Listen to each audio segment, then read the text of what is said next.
Magandang araw, Watching Benny! For today's video, mapapanood nyo ngayon yung dahilan kung bakit matagal akong hindi nakapag-video. Yung nakamotor na yan, yung umaatras kanina. Bumili yan sa amin ng breakfast. Kaming dalawa ni Yuan.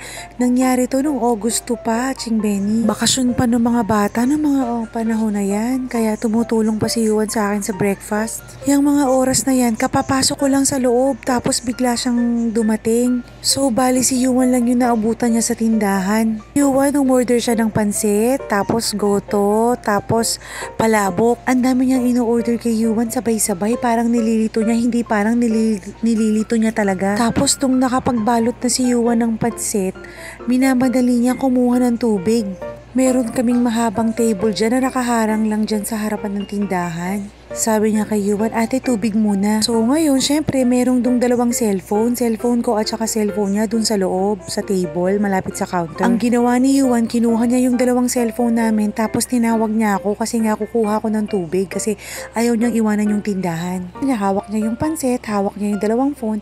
Ang hindi niya lang maintindihan kung bakit nilapag niya daw yung cellphone sa loob ng counter, tapos yung pansit ipinasok niya sa loob ng kusina at tinawag niya ako. Ayun si Yuan, yung nakaputi.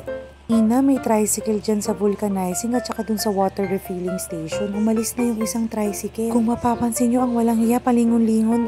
Hindi niya alam kung anong gagawin niya siguro, kung paano siya mangungulib pa. Nung pinipilit niya si Yuan na kumuha na ng tubig, ayan, inikot niya yung kanyang motor papunta sa malaking tunnel. Ang mga oras na yan, ang dami niya nang pinapagawa kay Yuan. Hindi na siya mapakali dyan, kaya pansinin nyo, hinarap niya yung motor niya going to malaking tunnel. Tapos bumalik ulit siya doon kay Yuan. Tapos ang dami niya nang ino-order. Tapos sabi niya, ate, eto, pengi. Tapos ate, tubig muna. Tinesting niya pa kung kakasya siya doon sa may gilid ng lamesa. Pag pumapasok kasi ako sa loob, dala-dala ko yung phone ko.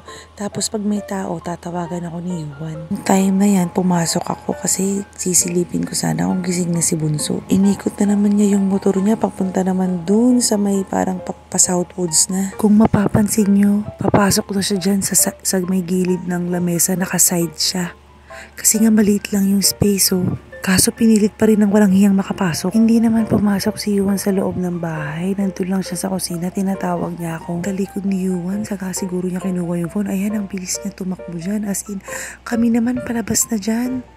Narinig ko siya umaharurot. Sabi ko pa kay Yuan, bakit mo iniwan yung customer? Ayan, umalis tuloy. Sinundan pa namin siya sa Life 360. Tapos ayan, umikot siya. Papunta siya ng maliit na tunnel. Ang bilis niya magpaandar. Papunta siya ng Pasita. Bale, pagdating niya ng Panda Express sa may stoplight dun, in-off niya na yung mga phone. Ayan siya, pati yung motor niya. Tapos yung plaka niya, kalahati lang. Ano ba yan? Mandarambong siguro talaga to. Ayan, papunta na siya sa maliit na tunnel. Nagmamadali talaga siya dyan. Napanood namin sa CCTV. Lumingon pa yan ng isang 180 degrees. Siguro akala niya may sumusunod sa kanya. Pansin nyo dyan yung kanyang plate number. Ayan putol.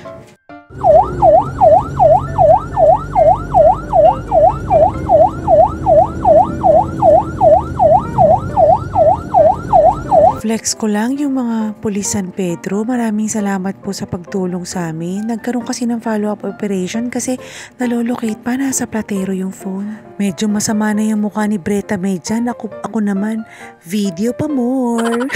Naka-move on na ako kaya natatawa na lang ako ngayon. Plano din kami mag-date sana ng jowa kong palaka na to. Pero hindi ko naman sinabing manonood kami ng CCTV. Atching Benny, halos 2 hours nakatingala. Ang sakit sa batok. Atching Benny.